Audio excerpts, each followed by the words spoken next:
आज के एपिसोड में अभिरा को आखिरकार अनीता, रजत और वानी से जुड़ी पूरी सच्चाई का पता चल जाता है। पार्टी के दौरान अभिरा की नज़र अचानक अनीता पर पड़ती है। जैसे ही अनीता अभिरा को देखकर भागने की कोशिश करती है, अभिरा उसका पीछा करती है। अभिरा अनीता से सवाल करती है कि वो पार्टी में क्या कर रही है। इसी बीच अभिरा को अरमान की चिंता होने लगती है। दूसरी तरफ संजय अरमान को अरोरा से मिलने के लिए कहता है। अनीता अरमान को एक ड्रिंक देती है, लेकिन अरमान उस ड्रिंक को साइड में रख देता है। अभिरा सीधा अनीता का सामना करती है और पूछती है, सच बताओ अनीता, क्या तुमने अरमान को जहर दिया है? अनीता बिल्कुल चुप रहती है। अभिरा फिर पूछती है कि क्या वही वार्निंग मैसेज उसने फॉरवर्ड किया था, और कहती है कि अरमान सिर्फ इंसाफ के लिए लड़ा था। वो अनीता से बार बार सच बोलने के लिए कहती है। इसी दौरान अरमान अनजाने में जूस पी लेता है। अभिरा घबराकर अरमान की तरफ भागती है। तभी वो देखती है कि अनीता जहर की बोतल खोल रही है। अनीता कहती है कि रजत पर झूठा इल्जाम लगाया गया था, जबकि असली गुनहगार मेहर है। अभिरा इस बात पर भरोसा करने से इनकार कर देती है। तभी एक शॉकिंग मूव में अनीता खुद जहर पी लेती है। अभिरा पैनिक हो जाती है और कहती है कि वो अनीता को हॉस्पिटल ले जाएगी, लेकिन अनीता कहती है कि अब वक्त नहीं बचा और सच सुनना जरूरी है।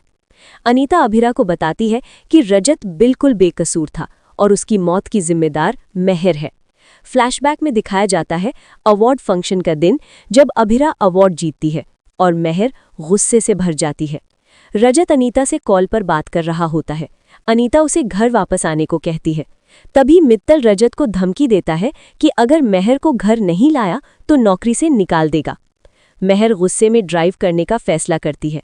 कॉल पर ही अनीता मेहर और रजत की बहस सुनती है। रजत मेहर को घर ले जाना चाहता है, लेकिन मेहर गुस्से में आकर शीशे की बोतल से रजत पर वार करती है, जब तक उसकी मौत नहीं हो जाती।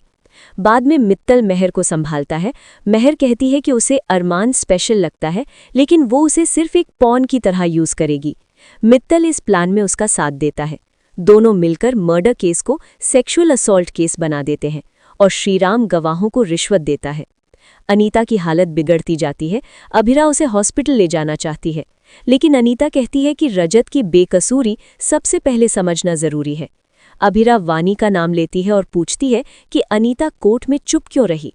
अनीता बताती है कि मित्तल फैमिली ने वानी को नुकसान पहुंचाने की धमकी दी थी, इसी वजह से वो चुप रही। रजत के बाद गूंज ने उसे हैरिस भी किया। अनीता कहती है कि उसने वानी के लिए अभिरा को चुना है। वो अभिरा से वादा करवाती है कि वो वानी को कभी अकेला नहीं छोड़ेगी और अपनी बेटी की तरह प्यार करेगी। रोते हुए अभिरा वादा कर लेती है। एपिसोड यहीं खत्म होता है।